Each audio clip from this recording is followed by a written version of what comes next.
Hey, thanks for watching the Fanboy Cantina. In this video, we're talking about the top 3 movie deaths from the 1980s. But before we get started, please take a moment to join the Fanboy Cantina. We cover all kinds of things about Star Wars, about Lego, about Marvel. Join the Fanboy Cantina. We'd love to have you. All right, so let's bring out our guests for today. Welcome, everybody. Welcome, gentlemen. How are you all doing? Yeah, good. Good. Really good. I've already started consuming my beverage, and as you all might know, I am a lightweight. So we'll see how we go through the remainder of this. Oh, this is going to be great. Yeah. So smash that like button. That's right.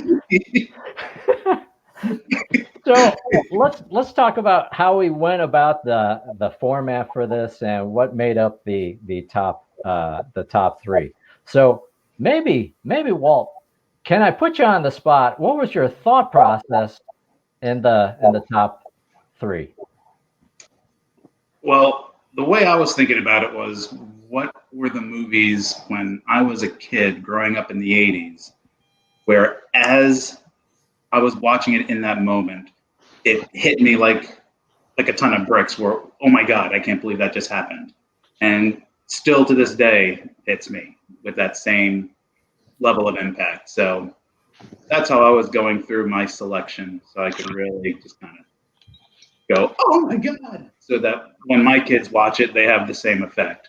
So I think that's how I did it. All right. Other thoughts, other comments before we dive in the thought process of coming up with the top 3. I would like to second the everything that Walt said. For me, also, it was every time I rewatch the movie, even though I know what's going to happen, I just wish that somehow the individual does not die. And it doesn't matter how many times I've seen it. I just hope maybe it'll be different this time, and it never is. I agree with that. Yeah. And you know, it's funny. I mean, Walt, you mentioned that these are movies you saw in the 80s, and I think I did see all of the movies I saw. I did see these in the 80s, but I think a couple of them may have been more impactful as I got older. Yeah, for me it was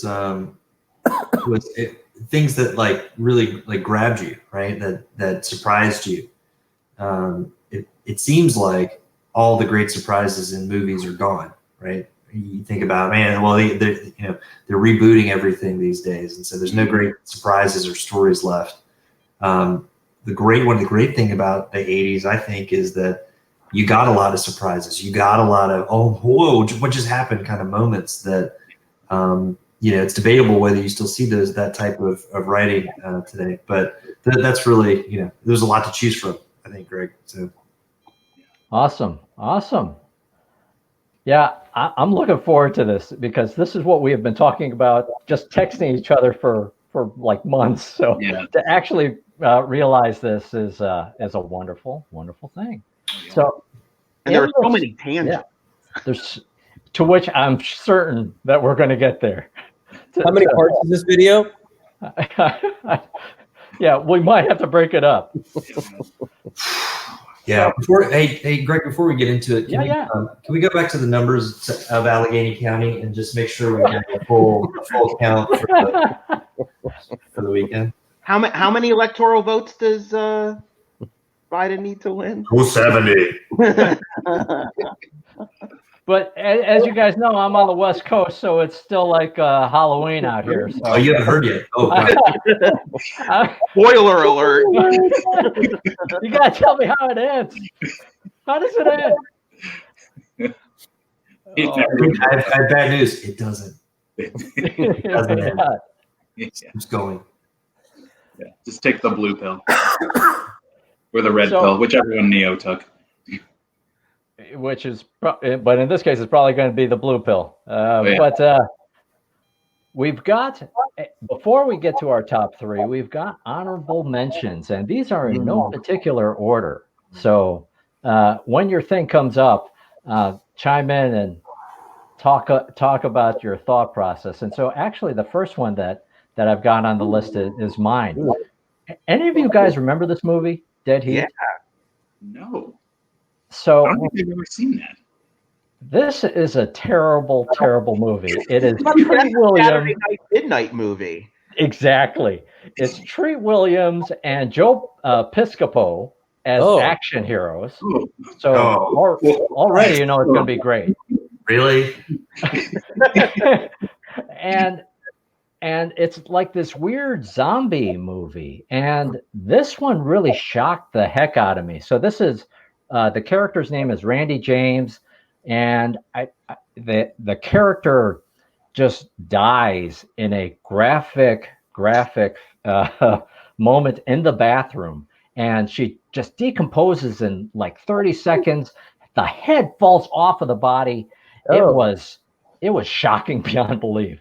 And so that was my honorable mention, or one of my honorable mentions. Now, whose is this one? Ew. Yeah, that was me. And I remember actually going to the movies with my dad to see this. Oh. Whoa. And Oh my goodness. yeah. So going to the theater to watch that, which I don't know how that happened, but How old were you? Like 11? You were 11. 87? Yeah, I guess I was 11. But as now, you know, you're allowed to go to an R-rated movie as long as you're with an adult. And so I guess my dad thought I was mature enough to see Full Metal Jacket at 11 years old. And I will say, when Private PYLE was sitting in the restroom and the drill sergeant came in and one really bad thing led to another, I still, and just like you said, Dave, when you watch it and you think, oh, maybe something different will happen, no. He still pulls the trigger and his brains are all over the And you know what's really interesting about that, Walt? I was actually thinking about Full Metal Jacket. I was watching it. God, everything mixes up in the last 8 months, but I've definitely watched it over quarantine. And I've watched a lot of movies over quarantine. And what year was Full Metal Jacket? 87. 87. So Yeah. if you think about the gruesomeness, the blood spatter in that death scene, you didn't see that kind of graphic, sort of grindhouse blood like that, except in B movies. And this was not a B movie. Right. Yeah. Academy Award-winning movie. Yeah. Good splatter. Good splatter. Yeah. No, there was like Saving Private Ryan level realism, which you didn't quite see back then in movies in the 80s. I mean, there was no blood splatter in Die Hard when, you know, they were shooting everybody up. You saw blood spots, but, you know, it was rather tame. They can show that on television. Right. Yeah. Let's go to this. And Lambo, I don't know if this was your honorable mention, but I want to recognize it. I've never seen that. What? Invasion USA. So this is Chuck Norris. This is like right in the heat of the Chuck Norris era, right? Somewhere around all of the Delta Force stuff, you know, right in that zone. Here comes Invasion USA. Chuck Norris saving the day. Damn right. But this particular scene is when they're kind of setting up the bad guy, right? They're setting up the protagonist, right, or the antagonist. I'm sorry. He's setting him up, and he basically, the dude walks into the room. There's a drug deal going down. He basically, you know, one of the people in the room is doing a lot of cocaine, slams the head down with the pipe going up the nose, and shoots the guy in the, you know, crotch with a pistol. I mean, it was also very good. Throws her out the windows. It was actually pretty terrible. And 85, that would make me 9. Yeah, that's pretty bad. That's the kind of thing that sticks with you as you get older. That's why you don't do drugs. That's what, yeah. Stay in school. Don't do drugs. That was therapy free, right? You're still therapy free. Tuesdays and Thursdays. Yep. Okay. I'm pretty sure I saw that movie on Betamax because it's that old. Yeah. And I was rewatching that particular scene on YouTube, and It's just insane. It's insane. It's just insane how it plays out. I'm gonna have to find that movie You and walk watch. away from that scene thinking, yeah, that's a really bad guy. That's a bad guy. That's a bad guy. Like So that movie falls into like the Missing in Action, American Ninja. 100%. Okay. Over the top. Yeah. Oh, okay. Oh, Yeah. good. All right, I'm gonna have to watch that. Over the top violence, ultra violence. Yeah, it was pretty pretty strong impression on a 9-year-old. I love that movie. I love that movie. That was a great call. Ooh, that's mine. So I guess I shouldn't be hard on Walt because I definitely saw this at a friend's house on VHS, not in '86, but probably in '88 or '89. It was the first war movie I ever really saw. So this was, I mean, Vietnam and, you know, this inspirational soldier who was good, who was bad, but you rooted for him. And then, I mean, he got, oh man, they lit him up A lot of times. a lot of times, and it was playing that the music, the elegy by Elgar. I mean, it was a really well done scene. Mhm. I mean, film wise, but I remember that being very sad and sort of definitely scared me about war. So impactful in that way. Us coming from a generation that never really saw war because we were born after Vietnam. The Gulf War was, you know, I mean, airplanes shooting missiles, but Americans didn't really die. We didn't experience war in our generation until Afghanistan and Iraq when we were already adults and could process that. So that was something that was different because you didn't. You know what? I'll say, I mean, I'd seen World War II movies like The Longest Day and A Bridge Too Far and Bridge Over the River Kwai, but I don't want to say they gloritize war, but they sanitize it. This did not sanitize war. And I think one in the same vein as this was Born on the 4th of July. And I'm not sure if that was in late 80s or early 90s, but that was a great movie too. Wasn't that scene when he's getting shot up? Isn't that what Ben Stiller did in Tropic Thunder? Yes. It's been emulated multiple. I think he was definitely nominated. Willem Dafoe was definitely nominated for an Academy Award for that. I don't know. I don't remember if he won or not, but he was nominated. I've never seen Platoon.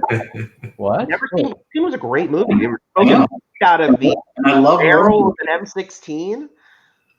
I thought it was a shotgun.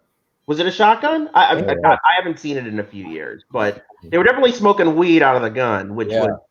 I mean, that's way cool. Yeah. Again, kids, stay in school. Stay in school. Drugs. Don't smoke drink bourbon while talking about. Wear a mask. Do your homework. Yeah, I haven't seen that in years. I don't want to make too many presumptions, but I assume we can all agree this was the best James Bond movie of all time. Is that right? All right, top two or three. Yeah, not a great movie. Although I think it was the first film I was introduced to Benicio del Toro, so that's something. Yeah, That's right. Was that Pierce Brosnan or Roger Moore? Timothy Dalton. Timothy Dalton. Oh, Timothy Dalton's Living Daylights. But anyway, this scene was I don't know. It just always struck me. You know, the head drug dealer thinks that Milton Crest, who owns the boat, that has a hyperbaric chamber, because you know that's super common. And James Bond has set this guy up to make it look like he is trying to pay a hitman off to kill him and all this stuff. And, you know, the drug dealer just thinks that this guy who once was on his team is out to kill him. And instead of just shooting him and throwing him in the water and letting sharks eat the dead corpse, he throws him into the hyperbaric chamber with all the money, like $5 million in the pressure chamber. And he cranks up the pressure, and you can see like the guy's ears. He played it so well. You know, the guy that was the head counselor for the Matrix, the little in Matrix 2, you know, the head guy, chancellor guy. Anyway, he just great acting. And then when the bad guy uses an axe and suddenly depressurizes it, and the guy's head just starts going up and up and up. And I, to this day, really think that's exactly what would happen. And I'm not sure, but maybe they really did do that with the stunt double. I don't know, but it was pretty amazing. Someone died in the making of that film. You're gonna fact check that one. But like the guy, I mean, the money was still in there, so blood and everything. Like just the cleanup, and I don't know. It just always struck me like, wow, this is a bad way to go. Everybody on that boat was like, I am not cleaning that up. Does ServPro clean money? Oh, well, Everybody know what ServPro is? Why don't we can look up like how to launder money. Pretty sure that's not the right way. Oh. Alexa, how do you launder money? Oh, that just triggered my Alexa. Oh man. I stuck in another honorable mention. Oh, good one. This is just heartbreaking. You know, every time I see this, you know, I'm an only child, so I don't identify with, you know, having siblings, but you know, when you see the relationship between the two brothers, and it's a really tragic, awful scene. And you know, as Patrick Swayze is talking about, you know, dad is coming after his brother has passed, it breaks my heart every time I look at that moment. Yeah, that's a good one. That is a good one. That is a really good one. Yeah. No, oh, that's a good one too. Yeah. Goose. So that was me, and so, you know, the first time you watch Top Gun, it's awesome. It's fast jets. It's cool aviator pilots. You have the buddies there. They're getting into riffraff. It's all just shirtless volleyball. Shirtless volleyball, because, you know, I was a stunt double there. And then the next thing you know, he gets into the jet wash, and it's like, uh-oh, there's something wrong happening. And right when he pulls the ejector, the very first time, you know, the top of the canopy pops up, and as they're shooting out, and when Goose's head hits the top of the canopy, I remember the first time going, I don't think that was supposed to happen. And then when you see him in the ocean, just dead like a pigeon, you know, just bleeding green blood. Yeah. I was like, no. Why is it always the good buddy sidekick guy that just gets it every time? So, yeah, I didn't see that one coming, and it still stings every time. I bet we all saw that in the theater. Yep. I think so. Actually, that one I did not. I saw that on VHS. That's a tragedy. I saw it for the first time. It was on VHS. Walt, The Wire is a great show. Have you seen The Wire? And like Breaking Bad or something? No, I don't know. So interesting. Anthony Edwards has a memorable death in an important movie and has a memorable death in an important show. I just thought of that. Oh, yeah. That's right. Yeah. I remember watching that too. He's like out there surfing. He's having a great time, and then just gone. Oh, he died of cancer. Yeah. No, he died of cancer. Cancer. Right, yeah, he had cancer, but he loved a perfect day. And they were playing what's it called? Somewhere Over the Rainbow, That's right. Ukulele Hawaiian version. Yeah. They played that at your wedding. Yeah. Huh. I didn't know that. Oh, all right. Morbid. I'm sure you'll be fine. Yeah. Thanks for making me think of death at your wedding, Dave. Hey, you're welcome. Just don't go flying any F-14 Tomcats anytime soon, and you'll be all right. Again. What do you think the percentage of pilots that die hitting their head on the canopy is? Like, is that like a 1 out of every 3, or? Well, in the movie Top Gun, it's 100% of Goose. 1 out of. I mean, I feel like I remember growing up thinking like it's pretty much 50-50 that you're gonna smash your head on the canopy and die if you eject. Yeah. Like, I don't remember ever seeing that in G.I. Joe. But They always live. Yeah. That's what Memorable bothers me about deaths G.I. from Joe. military airplanes. Danny Glover in Flight of the Intruder. Yes. Did he die that way? He died on the ground, but yeah, he was injured from those. Most people that die from airplane accidents actually die on the ground. Unless you're Chappie from Iron Eagle, which he almost made the cut for me. Oh. Wow.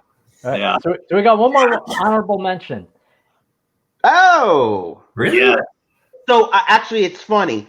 I mean, this is high up there for me, though I did not see this in the theater in '82.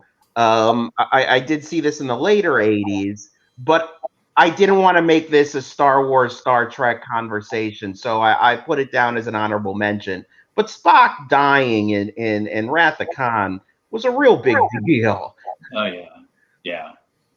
And I mean, that's why I did see The Search for Spock 3. I did see that in the theater. I saw The Search for Spock before I saw The Wrath of Khan, which is interesting.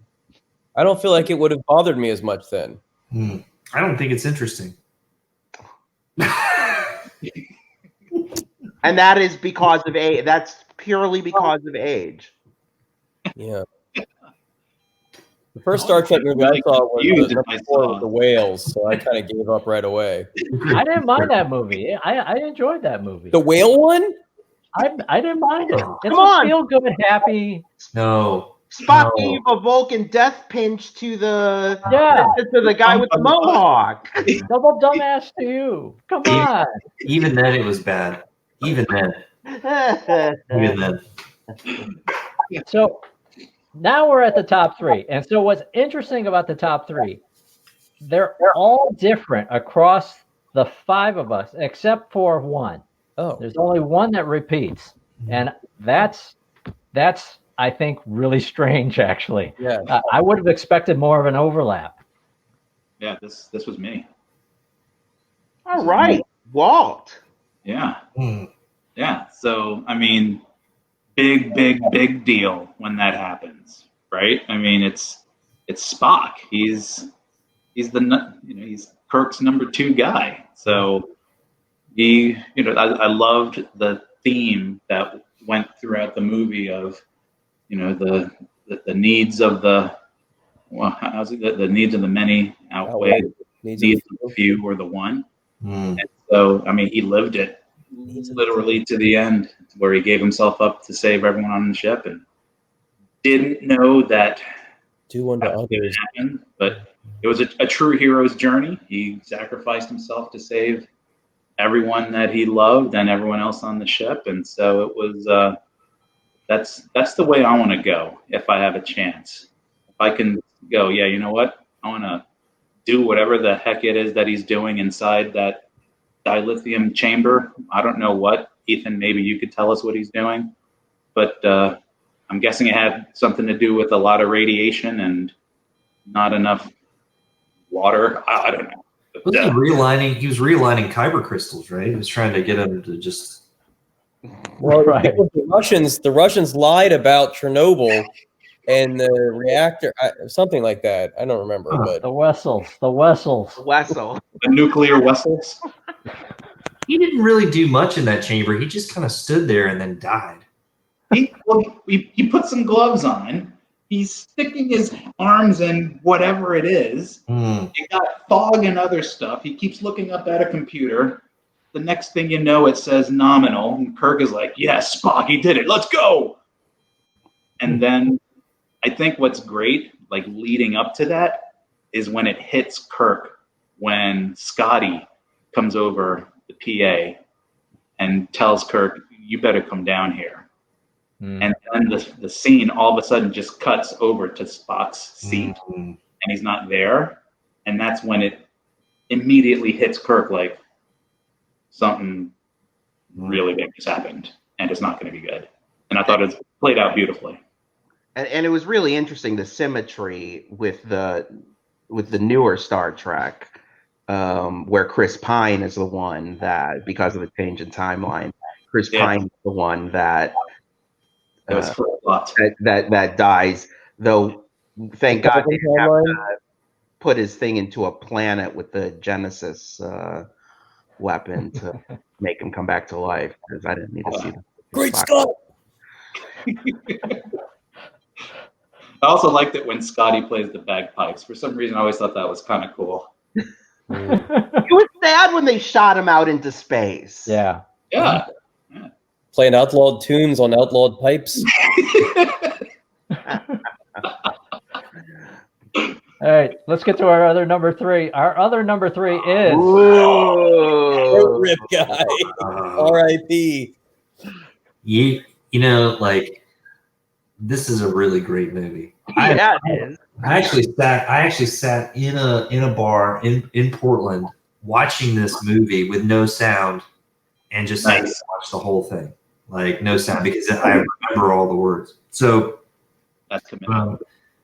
So the whole, I mean, this moment in the movie is important because, you know, the baddest guy in town, Patrick Swayze, right? He's like the toughest guy with like the strongest morals, never gonna kill, right? Never gonna, you know, take it that far.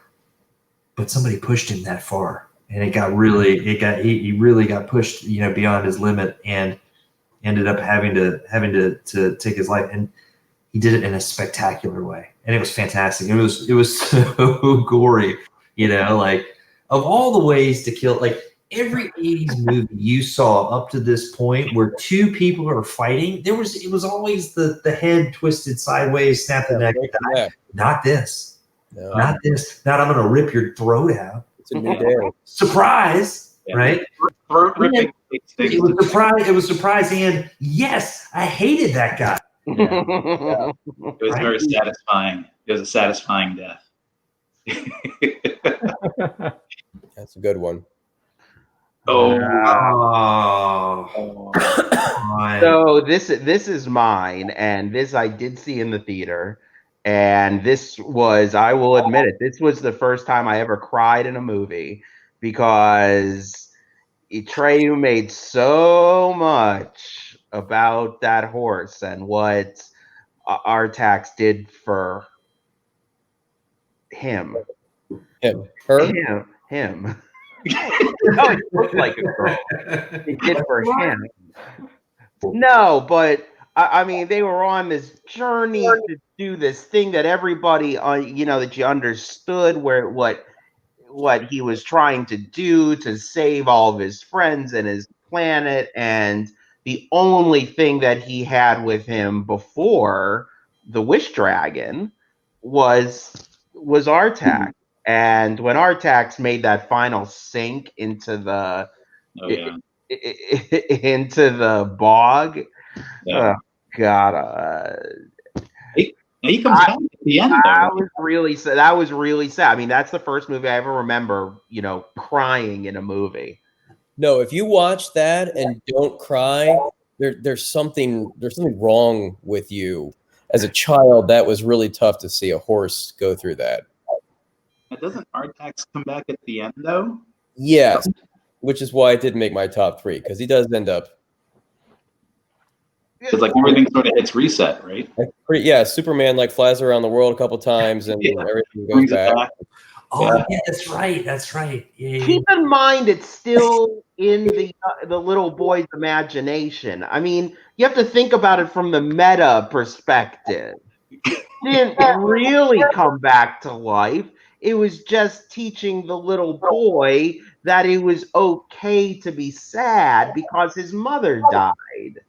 No, it wasn't his imagination. It was written in a book that he was His reading. mom died? That's why he was so sad. Oh, I thought thought he he was got sad locked. because- I rewatched it. He got Bastion. locked in a Bastion was library. sad because his mother died. I thought he was sad He was because the dealing kids threw him with- in the dumpster. He was dealing with. That's the whole point of the book. Is the nothing was his grief from the fact that his mother died. I think he's gonna cry. I think he's gonna cry again. Sell the Goondocks, and they were all leaving. What? We're buying up all the houses and the one house left. Next. Next. I'm so confused right now. God. What you call All right, let's move to our next choice. Oh, Okay. it? that's gotta be Dave. Well, this is well, Ethan. This I didn't pick ARTAX because ARTAX comes back to life in the movie. Guess who doesn't come back to life? KODO or PODO. We're not really sure which one, but they are just as, if not, they are more cute than ARTAX is. You want to talk about quicksand and sinking? They save Beastmaster from sinking. I mean, they've done so much for so many people in that movie, and they're so cute. And then the final sacrifice to go after that guy, and then one of them gets thrown into the fire. And you think, now wait a minute. As he's getting thrown into the fire, earlier in the movie, a child had gotten thrown into the fire, and Beastmaster makes an eagle come down and rescue the child. And you think, okay, maybe Beastmaster's going to do that again to save, the animal that saved his life, but it doesn't happen. One of them, because the babies come later, so it's got to be the he. In the fire, dead, gone. Yes, you see the other ferret with babies later right at the end of the movie, and it's kind of like okay, but it's still really sad. For me, it was cute animals aren't supposed to die and stay dead, and they did it. They really did it. I watched that movie not too long ago and didn't realize that the guy that played Patches O'Houlihan is the villain in Beastmaster. Oh wow! Yeah. Yeah, you're gonna have to show a picture of Patches O'Houlihan, and then Explain it. yeah, You can dodge a wrench. You can dodge, yeah. And the guy that was the surprise bad guy from Die Hard 2, who they fought on the wing of the airplane, was Beastmaster's best friend, bodyguard, kind of helper guy. wasn't he also the guy that was in Coming to America that owned McDowell's? Yeah, he was he Mr. McDowell? Yeah, Yeah. same guy. Yeah, And the guy that Mr. McDowell wanted to marry his daughter was the rival doctor on ER as Goose. Oh my God, we figured it out. yes. Bring some soul glow. Yes. Did you see they're making Coming to America 2? It's coming out like at Christmas time. It's going to be on Amazon Prime. Eddie Murphy, Arsenio Hall, everybody. Eric LaSalle. I need that right now. I think it should be America legal. needs that right now. I need Whatever. that. That's right. Yeah, Yeah. let's do it. Yeah. I mean, if they can release the sequel to Borat during this time, they can release the sequel to Coming to That America. was great, though. It was fantastic. That was better than the first one. Yes. I mean, that was a great movie. Agreed. Really good satire. Very funny. Yeah. All right. So my number 3 Oh. is Billy. Billy, and Billy. in that movie, there's so much death. Everybody, pretty much everybody dies. Everybody. But with this, I appreciate it. It's a heroic death that happens here. Yeah. None of the weapons, none of the guns or the Gatling gun thing. I mean, it's just him and the Predator. And I love that moment in the film. It was a memorable moment for me. There's something out there hunting us, and it ain't no man. It's as big as the house. the two things that stick out to me for that was, number one, he knew he wasn't going to win. It was, I'm going to try and slow Predator down so everybody else can make it to the chopper. Yeah. And then number two, they don't show it. I mean, it's just left to your imagination. I mean, you'd like to think that he put up a pretty good fight and maybe got like a lick in or two, or, you know, just for a second, Predator was like, oh crap, I picked the wrong guy to mess with. But you're kind of, it's just left to your imagination. You don't really know what happened. Yep. Yeah. And I think the Predator like takes his head, right, or his spinal column, and makes a trophy out of it. So yeah, I think you see him rip the something like that. He doesn't survive. Don't get me wrong, but you don't really see like how did it all go down. Yeah. Right. Spoiler. But it could be that taking his skull or that trophy meant that it meant something to the Predator. Yeah, like that. Wow, this was a worthy adversary. Right. Mm-hmm. All right. So that wraps up our number 3. So let's get to the number 2s. And number 2. Oh God. Both of my eyes are crying. Or one of them. I don't know. But yeah, for me, this was one of my favorite movies growing up, and Rel was just a loyal, I'm here to help, what can I do, and just a good guy. And he was so strong, and you thought, oh, he could do anything. He's so strong. He's invincible. And to get into that castle, the door was closing. He knew that he had to get the rest of the warriors in there. And he's holding the door, and you're like, God, look how strong he is. And everyone's going in. No one really, like, going quickly. I mean, they're all kind of just lollygagging, hindsight. But he's holding it, and then you see that the space is getting smaller and smaller. And you're like, okay, let's go. And then more people just keep, like, more warriors. They just keep coming and coming. Liam Neeson, they're just coming out of nowhere. And the space is getting smaller and smaller. You just keep thinking, how's he gonna get out? Like, he needs to let the door go. And it just becomes more and more inevitable that this door is just going to smush him. And he gets smushed, and it sucks. Very smushed. It really sucks. Greg, go back to the image for a second. Dave, your comment about hindsight, I think was great. I think in this case, hindsight is 20. 20, yes.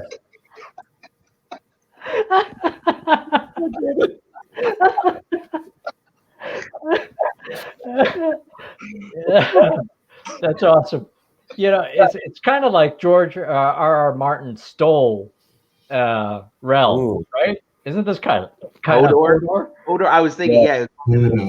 Hold the door. Yeah, you're right. Door.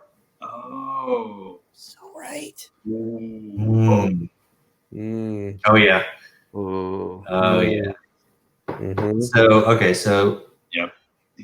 Let's talk about my favorite Christmas movie for a second. Everybody's favorite Christmas. Isn't this great? What I love about this death is it sets up like the rest of the entire movie, right? The battle between the older brother and our hero, right? It sets it up, and this happens so early in the movie that all of that angst and all of the tension builds, and then when they finally fight at the end, it's like it is a fight to the death. And so, like, but having this set it sets up that rivalry. It also sets up this idea that he is totally in charge of the situation, but not really, right? He's confident. He's antagonizing, terrorizing the terrorists, and I just thought it's just a great way to just launch the rest of the entire movie with that. Yeah, that's a great choice. There's so much death in that movie too. And you have the memorable moment with Hans Gruber at the very end. And I really appreciate just how well that movie is structured. There are so many beats and so many notes. The plant of the watch coming up at the very end, but then it's just such a brilliantly crafted movie. It's a great Christmas movie. And a great Christmas. It's the best. He was very good at painting blood on a sweatshirt, like the whole ho ho ho, now I have a machine gun. I mean, just amazing font. I don't know that I could do that with a pen, and he's it's very. Did he use it? I mean, somebody needs to make that font for a computer. That'd be great. Excellent penmanship using blood. Yeah, that's. Yeah, I agree. They must learn that in detective school, I guess. Right? Cops do a lot of paperwork. They do a lot of paperwork, so he's got a lot of. Did he use the blood from the bottom of his feet from when he walked across that glass floor? That was later. That was later. That was later. All right, here's our next number 2, which is this is mine. Another Red Dawn. Another Red Dawn reference, and even though I had that other scene as honorable mention, I felt like this was a little bit more impactful and sad. And here in the moments before Matt and Jed's father is executed, gunned down, there's that moment where the two boys meet up with their father, and they have a conversation, and the father gives a whole speech about avenge me. But after that scene, after the father or fathers, because multiple people are killed, there's that lecture that Patrick Swayze gives to everybody else of turn it into something else, right? So, and I've actually thought about that, right? When you are in moments, or when I'm in moments of happiness or despair or whatever, just to try to turn the energy to something else. So that kind of stuck with me as a message, or as a way of thinking about things. They do embrace their grief, right? It's a terrible, terrible moment, but then they try to turn it into something else. Yeah. Sure. On the edge of your death, like when you're going to be shot in front of a firing squad, does the word avenge like roll off the tip of your tongue? Like that seems like a higher. That's like 3D chess or something, like, to come up with avenge me. It's just like I would have thought I'd be like, like. But is it as burdensome as in like Saving Private Ryan, where the Tom Hanks character says, or Captain Miller says, earn this. That's quite the burden to put onto somebody else. And here the father puts onto his kids, avenge me. That's a lot of pressure. It's not like take over my business one day, or pay for my nursing home when I can't afford it any longer. It's like avenge me. Like that's Oh yes. This, for me, I mean, this is the quintessential 1980s villain antagonist who is snarky and evil and always seems to be one step ahead of Indiana Jones and making his life truly miserable on this quest. I mean, from the beginning, taking the golden head right at the beginning. I mean, you knew he was the villain. And I mean, at the end, it was such poetic justice that when he was apparently one step ahead of Indy again, and there was too much hubris, they opened up the Ark. And I will never forget that scene of, all those Nazis and him, their faces melting off. I mean, that was, God. Extra satisfaction for you when seeing that. It was terrifying. Yes. What year is that movie? Craig, what year is that movie? Go back. What year is that? 81, right? Yeah.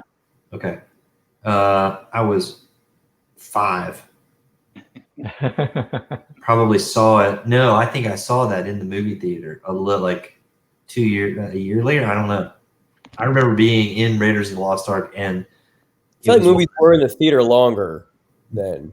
I remember seeing it in the theater because we saw some of it, because the beginning happened, and then somewhere towards the middle, the film. Kids at home back in the day, like you go to a movie theater and it was like a big reel of film, like, and it melted. It melted over the thing, and it just kind of went, and then everybody went home. It was the worst. It was like the worst thing. Oh. A lot like their faces, I guess. I was going to say, did it melt when the faces were melting? Because that's thanks for ruining the ending of the movie, because I spoiler alert. Spoiler alert. Right? They'll never need to see it now. Apparently, God won in Raiders of the Lost Ark. No, these movies are 30+ years old. I know. It's going to be a spoiler. No, that was such a good movie. I mean, 30. Just thinking about the time and some of the other movies around that time that were like that. God, that was. I mean, that's quintessential Steven Spielberg. Yeah. Yes. And I think that's an important piece of that movie too, in terms of the trajectory of the film of how it was filmed, and the type of action sequences and the type of pleasing ending it had was very Steven Spielberg-esque. And that's cool. That's cool. What do you say to the people that say, yeah, but if Indiana Jones hadn't been in the movie, it would have ended exactly the same way? They would have eventually found the Ark. They would have opened it up. They all would have melted, and that would have been that. Like, you didn't really need Indiana Jones in the movie. He didn't really. I did have to think for a second about the other movies that were like that, and because there was one stuck in my head, and I just found it. Alan Quartermain and the Lost City of Gold. Yeah. Good choice. Yeah. Also had a fedora. Quartermain. Terrible movie. That's with Richard Chamberlain, right? Richard Chamberlain, yeah. Yes. Nice. Yeah, it was an hour and 39 minutes. Is he related to Jason Quartermain from General Hospital, or is that a different? I am. Surprisingly, Sharon Stone was in that movie. Yeah, James Earl Jones was also in that movie. Huh. His voice or him himself? Well, you'll just have to see it. I don't want to give the whole thing away. It was really good. All right, we got one more number 2. One more number 2, and that is. Oh my God. Yes, that's me. So, as a child of the 80s, there were 3 loves in my life, and 3 very close toys that were the extension of those loves, which number 1 for me was my Millennium Falcon. Paula Abdul. My second. Paula Abdul.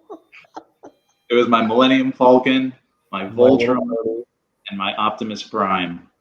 And so I remember watching that movie in the theater, thinking this is going to be awesome. I remember the movie poster. It had all these new Transformers, and there was this big giant thing in the sky. I wonder what that is. And then you get to the battle between Optimus and Megatron, which was inevitable. And Megatron happened to get one really good lick in to where it was that fatal blow. And the next thing you know, Optimus is sort of shaking, and he sees Megatron fall, and then Optimus falls, and then before you know it, they're bringing him back into their little Autobot base, and I think Ratchet's saying, "Oh, this doesn't look good for Optimus." I'm like, "No, this can't happen." I mean, he's their leader. He's been there since the beginning. They can't get rid of him. And then he died. And I remember sitting there as a kid, just like, no.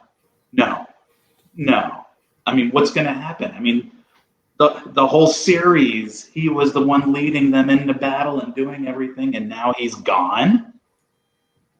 It's still stings.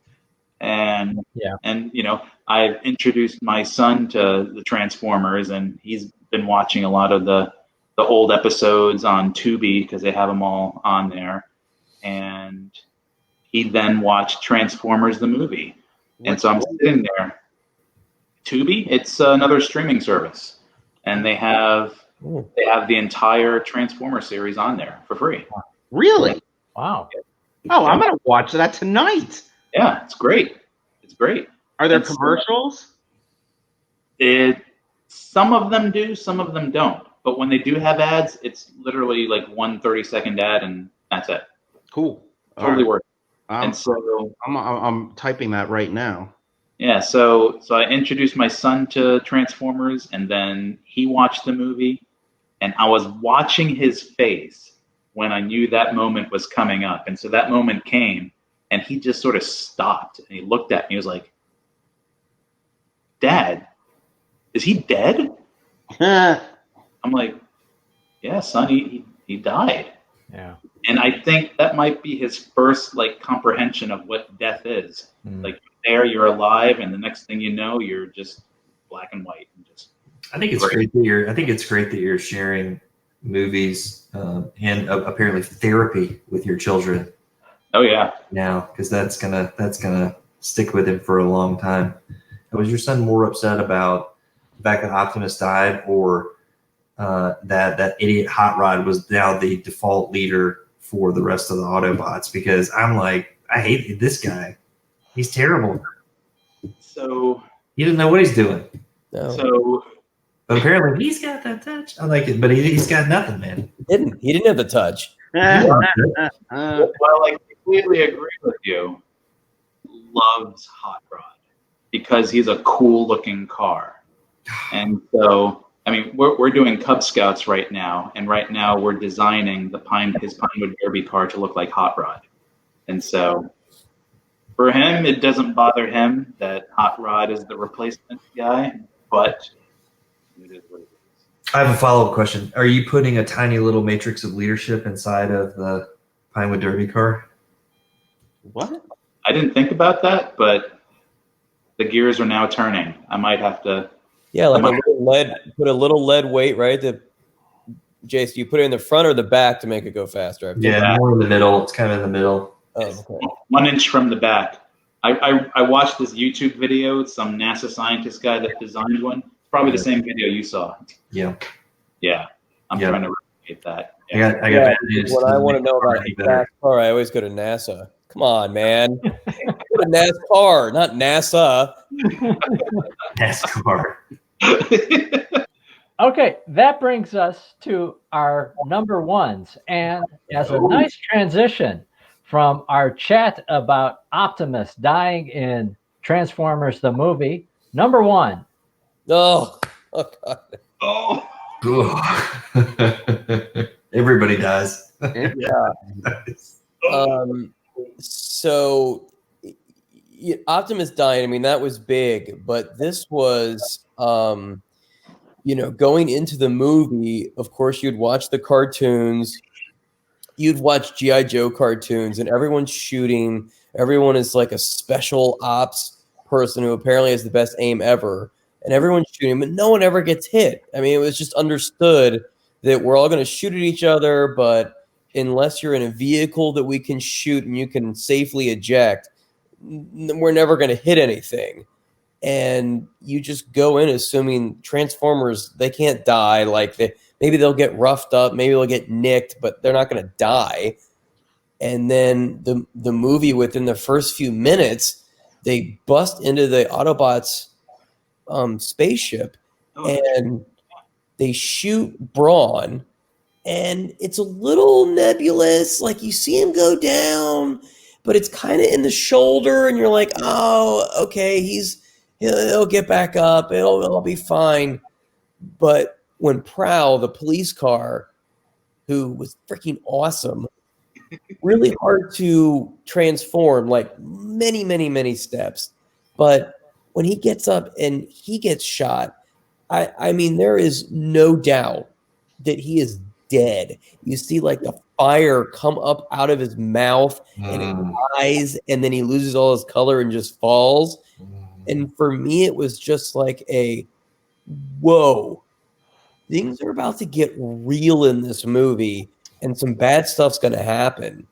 And it's just, I mean, it was a total game changer of never getting hit to all of a sudden the first few minutes, like a character whose toy I had just been wiped off the face of the earth. And I think about that scene, and there is no way that scene did not inspire the beginning scene of Avengers Infinity War, when Thanos comes in and just wreaks havoc on Thor and Loki and all. I mean, it's like that same feeling of the movie just starts off and you're like, bad stuff is going to happen in this. Like, people can die. No one is safe in this movie. There's no way that scene from Transformers didn't play a part in how that went down. That is a great call out, man. That's brilliant. All right, I'm out of here. Fire in the mouth and coming out of the eyes. That was like, yeah, that right there. Yeah. Oh, Yeah. You don't come back from that. That was Day one in medical school, they teach you if somebody has fire coming out of their mouth and eyeballs, they're not going to last long. And it's true. 100% of cases don't end well in that. 100% of cases. So I rewatched that movie earlier today, and I was texting D-Block about it. I had the same experience in watching it the first time, where up till about the halfway point, I'm engaged, and then the rest of it, I kind of don't care. It's just there's the multiple arcs on top of each other, and I don't understand why they're all separated or what's the point. And well, all the good Transformers were dead. Like, all the Transformers are dead. It's really hard to have a movie where you go in wanting to see what happens to all of your beloved characters, and halfway through the movie, they're all dead, and they're like, hey, but look, we got Hot Rod and a female motorcycle that you've never heard of. Like, you can root for them, right? And you're like, yeah, no, I can't. I don't have the capacity to do that right now. Mm-hmm. Yeah. Greg, tremendous soundtrack though. Tremendous. Greg, where's it streaming? Because I haven't seen it since I was a kid. I had to buy it. I bought it off Amazon Prime to watch it. Yeah, I don't think So it's it's like anywhere. a $2.99 rental. Yeah, something like that. All Something right, like that. maybe I'll do that. I have not seen that since I was probably 10.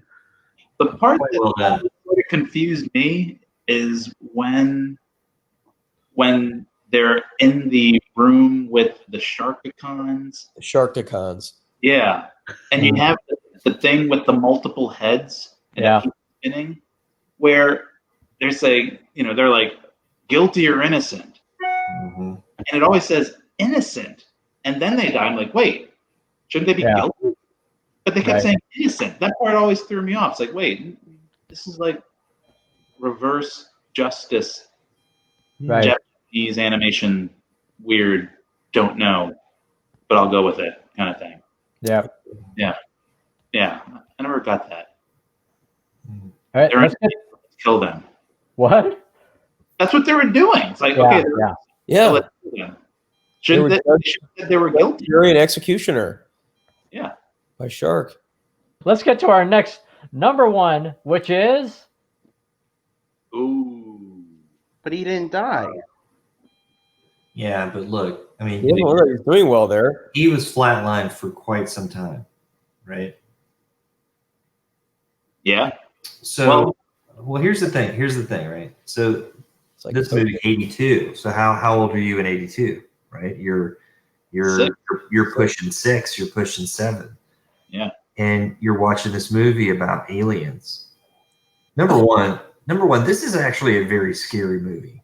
This is like watching Jurassic Park #1, and you're like, oh, I forgot how scary this was. It's a scary movie. So I had to see a therapist. Yeah, it For opens. months. it opens with aliens landing in your backyard in the woods, right? And then it gets like icing on the cake is like a bunch of scary dudes chasing the alien, right? Cars and running through the woods. It's terrifying. And then you got this little boy who you might identify with, or at least you like him as like the little character, and you're like, he goes out into his backyard and damn it, there's the alien again. It's like, and it jump scares you. And if you're little, you remember that, and you're terrified. You're already on the edge of your seat. But then you fall in love with this little alien, right? And you're playing dress up with the alien. You're hanging out. You're taking to school, riding bikes with the alien. That's all we did in the 80s was ride bikes. Yeah, there wasn't anything else to do. And play Speak and Spell. God, Speak and Spell. And then so it's this whole like edge of your seat from the very beginning, and your emotional state is at height, right? And then he dies. Comes back to life. I get it, but he dies, right? So they take you there, and they do that all within the span of that many minutes. To like pick you up by the seat of your pants. Yeah. And then back to life. It's actually it's a scary movie. I mean, and one thing to note about, I mean, again, that's another Steven Spielberg movie, and I'm a huge Spielberg fan, but that is considered one of the greatest movies ever made. Seriously. Yeah. If you look at lists of, talking about, what with Rosebud, Citizen Kane. Mm-hmm. You talk about Citizen Kane. I mean, Alien versus Predator. Right. No, Alien versus Predator, Requiem. But E.T. is on that list of being one of the greatest, most quintessential movies ever made. And you're right. I mean, that was incredibly sad, was incredibly poignant, and sent me to therapy because I had nightmares for months after seeing that. But it was a great movie. I remember the Atari game was a huge letdown. Yeah. If you go to Nevada, you can dig a lot. There's a whole documentary on the E.T. Right. You can go dig them up in the desert. Right. That was that was a good documentary. Yeah. So if you ever go to Universal Studios in Florida, they have an E.T. ride, which is unlike many of the other rides that they have at Universal Studios. It's actually like it feels like Mr. Toad's Wild Ride, or Pirates of the Caribbean, where they take you on a track through this entire E.T. themed experience, and it's really great. I've never been to Universal. Check the link down below for more details. I got to tell you, whenever I see the Amblin Entertainment logo with what's his name, Thomas, on the bike with ET on the over, that always makes me smile, because that's still one of I've ever seen. So I like that. Thank you, Jason. They should make an Amblin Entertainment T-shirt. Like a throwback Amblin Entertainment T-shirt. Yes. We should do a whole T-shirt line of studios that are in the opening of all the 80s movies. Every studio. Remember the Pegasus one? The TriStar with the TriStar with the horse. Oh God, you knew it was gonna be a good movie there. TriStar horse. Orion always had the good action movies. That's true. Yeah. Nothing will get you sued faster. Yes. Or if you did it with 80s TV shows, there was always the dog Ubu. Sit, Ubu, sit. No, that was just Family Ties. No, they did. Oh. No, it was Stephen J. Cannell was the one who did all of the shows that we watched. Oh, I don't know. You mean like the Dukes of Hazzard? Go look it up. Let's move on to our next number one, which is, and I truly love this choice, and envious of it. Yeah, thank you. This is one of my favorite movies ever made. Yes. I mean, Brian De Palma is a brilliant director. Yes. This movie had homages to directors of the past, which I didn't know when I first saw it, but only knew after from reading about the movie Into the Future. But I mean, Jimmy Malone, I mean, he, you know, when he says something like he sends one of your guys to the hospital, you send one of his to the morgue. That's the Chicago way. Yeah. I mean, he was the heart of that movie throughout, guiding Elliot Ness to get Capone not only for the right reasons, but also for the reasons that are against the law. But he did it. He was both. And then I actually wasn't expecting him to die, and that is what really made me sad, because he sort of had like he died because he was doing the right things and people wanted to kill him because he was doing the right thing. And that was just horrifying. And it was Sean Connery, and Sean Connery is brilliant, and rest in peace, Sean. Yes. And I didn't actually pick that because Sean Connery just died. It's interesting because we'd been talking about this, and I always think about that movie because The Untouchables is in my top 5 best ever movie list, no matter what. Yeah. I'm just glad that I was able to highlight him now. Sean Connery also appeared as a wise mentor in what movie from the 80s? Highlander. Oh, okay. I think what also was good about that was, you have the hitman going into his house and you think, oh my God, something bad's going to happen. But then he's at his record player and you're like, oh God, they're going to kill him. They're going to kill him. But now he's got the He's going to kill them. He's going to kill them. Perfect. Great. And you're so excited. You're like, he's fine. He's fine. And he goes outside and then he isn't fine. And you're like, right. I thought he was going to kill them. He was going to have the upper hand because he was such the smart cop. And no, it was God. And then that scene with Kevin Costner with him, and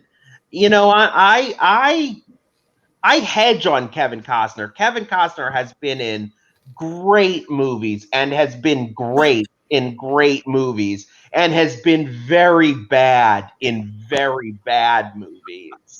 I don't know what to say about him, but Kevin Costner was great in that movie as Elliot Ness. He really was. Just like he was great in Field of Dreams, just like he was great in, Dances with Wolves, but Waterworld, Postman, Robin Hood, Prince of Thieves. What? The Robin Hood movie. That's right. Robin Hood. He was amazing in Robin Hood. Right. Richard the Lionheart. I'll never fear my father's sword. I mean, come on. It's fucking brilliant. The only dude in England without a British accent. He had it in one scene. He had a British accent in one scene. It didn't test well, so they canned it.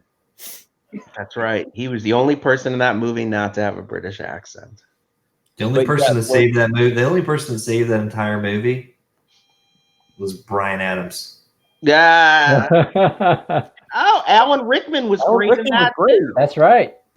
He was great. Morgan Freeman? Morgan Freeman too. Mm-hmm. Yeah. Christian Slater got shot up in a catapult, right? Oh no. Yeah. Yeah, didn't he go up in a catapult? Yeah. He did over the wall. Yeah. Yeah. There's a lot of reasons to like that movie. It was a good movie. That might be a rewatch. Yeah. Though the better period piece from I think the same year was The Last of the Mohicans. Oh, good choice. Mhm. That's a great choice. That's a great movie. Oh, yeah. We should talk. We should do one about movies in the '90s. See? There, See? there are some great movies in the '90s. Oh yeah. Oh yeah. I'm disappointed in myself by not picking your number one because Really? I'm originally a Chicago guy, and Yeah. that is a meaningful movie for me. Oh, And I think about sort of the values that Malone is passing on to Ness, and his last words are, "What are you prepared to do?" What you're prepared to do. More like that than how I said it. And it's just such a powerful moment, and it's shocking and graphic and terrible and painful when he dies. And it forever stuck with me. And so I'm disappointed myself for not picking that.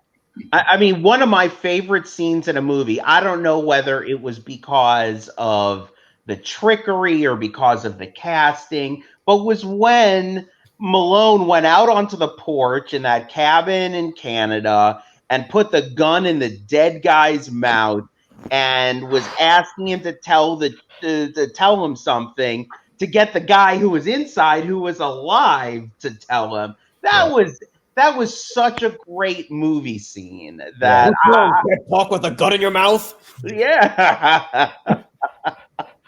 Don't approve of your methods. Yeah, well, you're not from Chicago. Exactly. And he comes. I love when he comes in and he says, "And don't let him clean himself up until after he talks." Right. And wasn't Robert De Niro Al Capone? Yes. Yeah. Yes, right? Wasn't he? No, I'm just saying. I know, of course he is. But I mean, think about the cast of that movie and what they did. That's such a good movie. Brian De Palma is so underrated because of the movie he killed, but that's okay. Wonderful. Wonderful choice. So somehow we've gone through all this point, all different choices except for this last one. And Walt, I'll let you do the honors. I almost picked that. So, as a huge fan of the Rocky franchise, the earlier ones especially, you watch the first Rocky, and you've got Rocky Balboa and his rival, Apollo Creed. And as you go through the journey of what Rocky goes through, he and Apollo eventually become friends, and he becomes his mentor and trainer to try and beat Clubber Lang in Rocky 3. And so when you get to Rocky 4, it's like, you know what? Rocky and Apollo, they're buds, they're tight. And along comes a Russian named Ivan Drago. And at that exhibition fight, after Living in America is sung by, what's his name? Yeah. And as that fight starts to unravel, knowing that Apollo Creed is, he's a bit of a theatrical fighter. He likes to get the crowd riled up, right? And after Ivan throws that first punch, and it's like, whoa. I mean, it was like the first time you saw Mike Tyson get into a fight where it's like, okay, this guy is someone you don't mess with. Well, I think it was even before that when they go to do the hand smash. Yes. And his hands don't move, and you can see Apollo's face is like, yeah. Uh-oh. Yeah. It's like, okay. Don't 100% know if I got into what I think is about to happen. Yeah.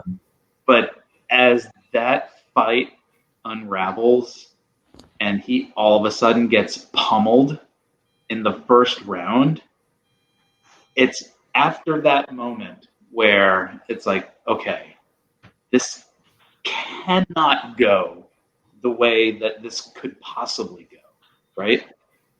And I remember Apollo Creed is looking out into the crowd and he sees his wife there, and his wife has this look of terror on her face that something bad is about to happen, and she's giving him the look of, are you sure you know what you're doing?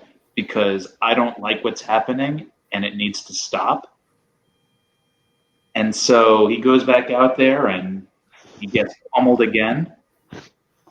And at this point, Rocky is even saying to him, he's like, look, I'm going to throw in the towel. And because he's such a loyal friend to Apollo, and Apollo tells him, you do not stop this fight, because he was too proud. He said, you don't stop this fight. You do not throw in the towel no matter what. And when that one hit gets him, and it's the way that the camera angle catches that shot, or right when Apollo takes the hit, and then all of a sudden that ceiling light behind him just sort of shines down, you know something bad happened.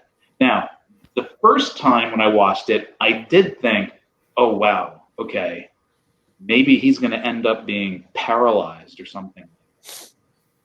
But no, they took it way up to the next point. It's like, wow. Jacket. And then when it gets like scarier is after he's down, he's not down and then he's done. He's down and then his leg starts twitching, right? It's kind of like twitching a little bit. And when that happens, it's like, I remember sitting there as a kid going, no.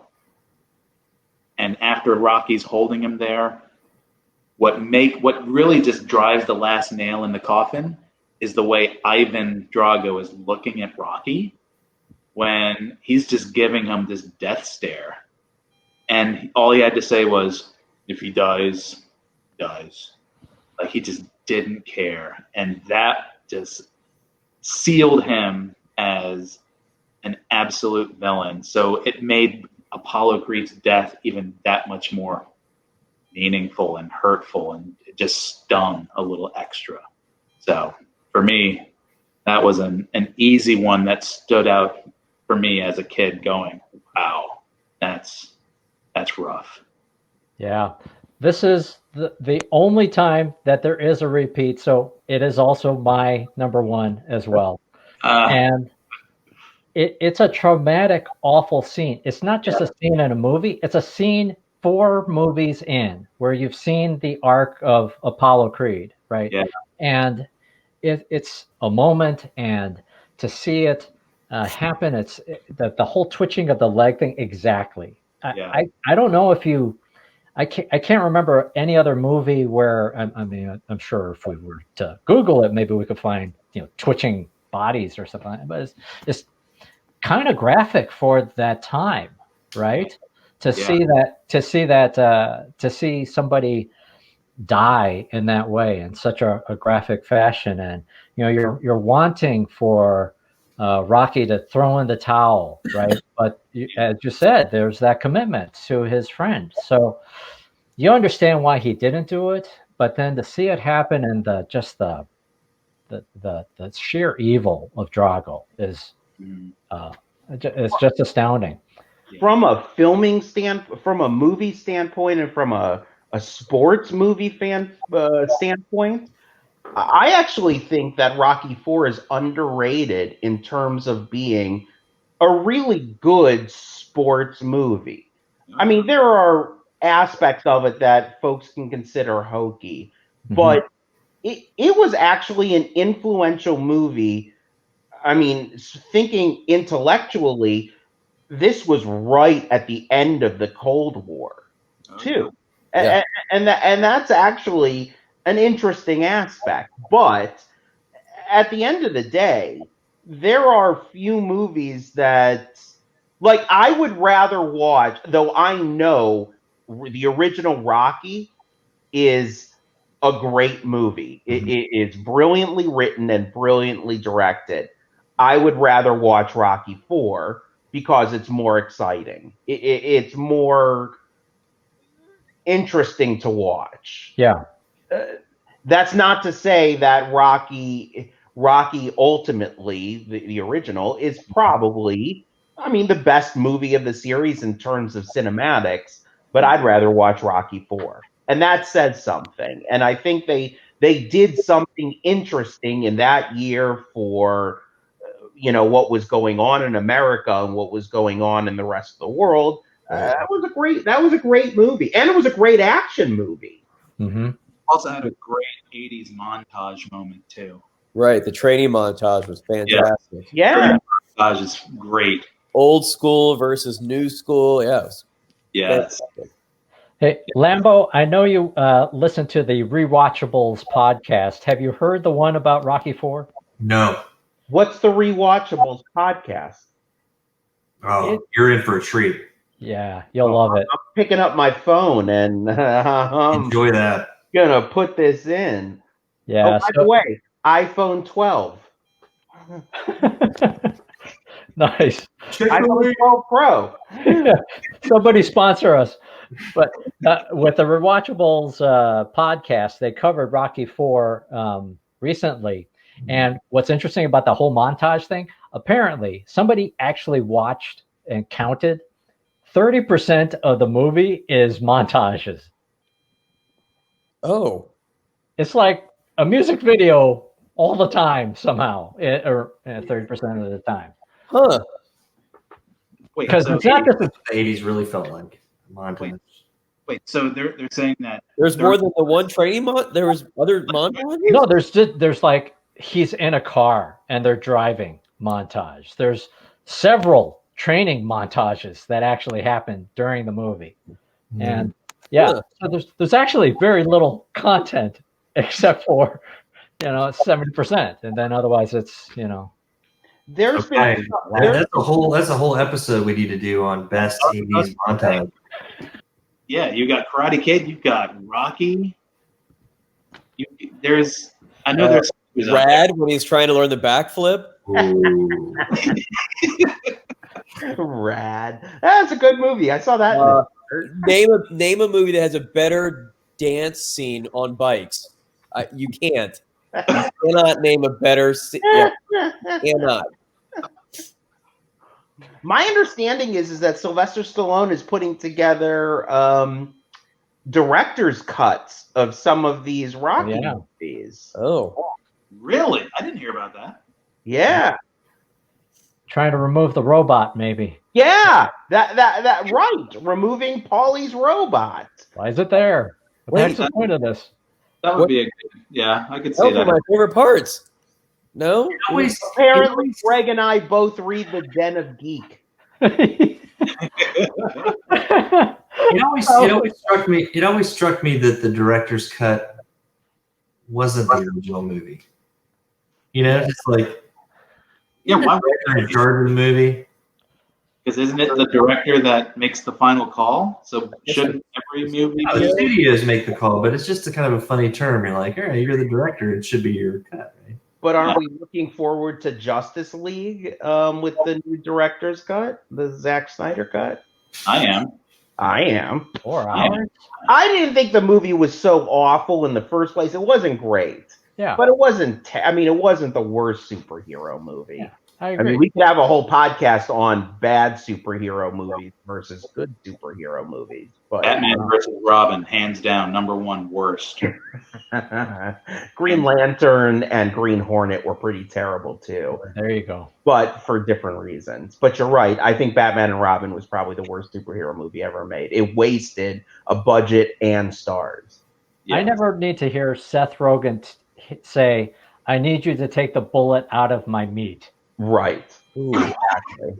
That was a terrible. The Green Hornet was a terrible movie. It shouldn't have been made. Just Which was worse? Which was worse, Green Hornet or Green Lantern? Green Hornet was, in my opinion, because it shouldn't have been made. Yeah. Green Lantern was hubris because they had Ryan Reynolds and the history of DC movies. Green Hornet was trying to do something different, and it just wasn't good. I agree. I never saw either one. Really? Yeah. God, how do you not see every superhero movie? I guess Dude, I'm, Haven't you seen all of the terrible Fantastic Four movies? Ooh, No. no. I wish I hadn't. They're awful, yeah, I hadn't seen those either. but I see them. They're I terrible. saw the one with the Silver Surfer. The new Fantastic Four was awful too. That's Yeah. what I heard. Yeah. And because that's what I heard, that's why I didn't see it. My son has seen all of the Fantastic Fours, and when he comes to me and says, "Hey Dad, I saw Fantastic Four," I ask him, "Was Torch Captain America or was Torch Killmonger?"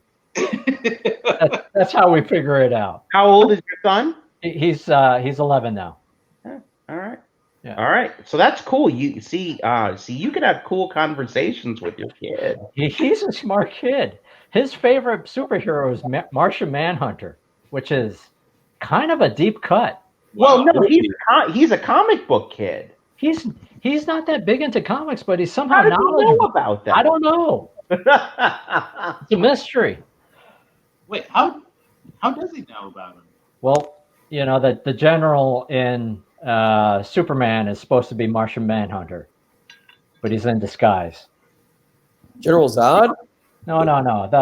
The army guy who's trying to capture Superman. The guy that was in the Matrix and on Blacklist? Or were you talking about? Yes, that's Yeah. right. Same dude. Yes. Okay. So we made it through the top 3. Oh, that. You did it. Miraculously, we got through it. So that's impressive. You know, just the diversity of choices across all of us. Again, I thought there was going to be more overlap, and there really wasn't, except for the one. A lot of great choices. A lot of great selections. I like what I saw. It made me realize, wow, there's a lot of other good stuff out there that it didn't even dawn on me. But once you brought it up, it's wow. Yeah, that's right. That is a good one. Yeah, I liked it. I like it. It's good. So what's the topic for next Sunday? We're gonna have to maybe the 90s. Maybe it's talking about the 90s. Ooh, there's one that's sticking out So many. right now that I know Dave will love. Hello, boys.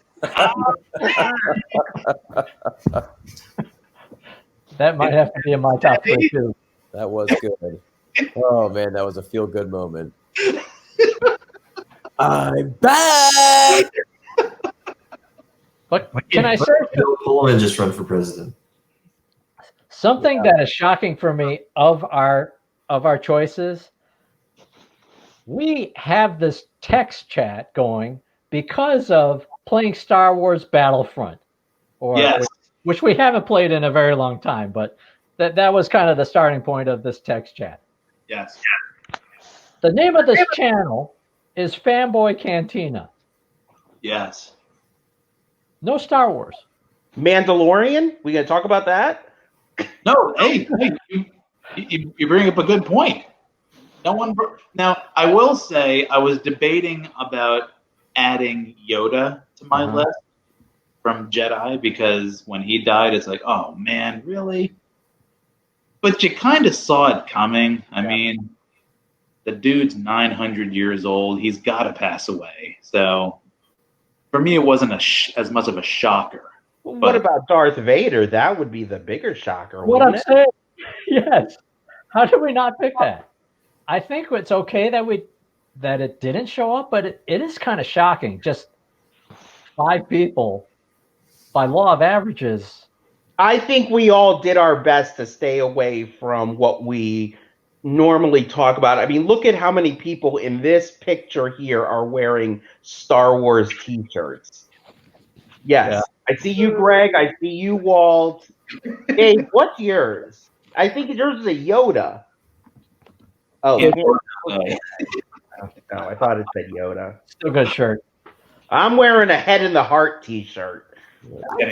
I had thought briefly about Jabba's death, and how it was just, you know, in Star Wars there's blasters, there's lightsabers, but this was just like straight up hand to hand, wrap a chain around your neck and murder you. Like it just felt very different than pretty much every other death. So I thought about it, but I couldn't bring myself to pull the trigger. All right, I'll be honest. I'm not as big of a Star Wars fan as you guys. I think you all know that. I haven't seen Return of the Jedi in probably 15 or 20 years. Did Boba Fett die in the Sarlacc pit in Return of the Jedi? In Jedi, and it's shocking and disturbing. You've got this beloved character. You've got the whole experience of collecting the figures and all the anticipation of Boba Fett. He appears in the holiday special thing, and then it's just sort of like, boom, he's dead. What's up with that? But it was not going to make my list. Let's be honest, like, he was really popular, but he didn't really do that much. That was the thing. That's why I was like, He definitely looked cool. It was very cool. Was Boba Fett a clone? Yes, he's a clone. That's established in Attack of the Clones. So how is a clone a Mandalorian? That's what I don't understand. He wasn't. He's not Mandalorian. I thought, it's a way of life. It's a creed. but he's wearing the same uniform. Well, that's what a real Mandalorian would have a lot of problems with what he's doing. So, like what he did with Raylan. So you're saying that Mando is doing the same thing with Boba Fett as he did with Raylan from Justified. Yeah, well, I mean, canonically, Boba Fett actually didn't have Beskar; he had Durablast. But you know, I think that's going to all get changed now. So I guess that'll be legacy as well. Prior canon. He's getting real. This is why D-Block showing the expertise right here. That was a flex. That was definitely a flex. It was smooth, and he just dropped it right in there. Just slid it in there. Yeah. Thanks for watching, and let us know in the comments what did you think of the video, but also, most importantly, what were your top 3 movie deaths in the 80s? Tell us what were your picks. Anyways, I need to finish my beer. Thanks for watching. Please take a moment to like, share, and subscribe. This has been the Fanboy Cantina.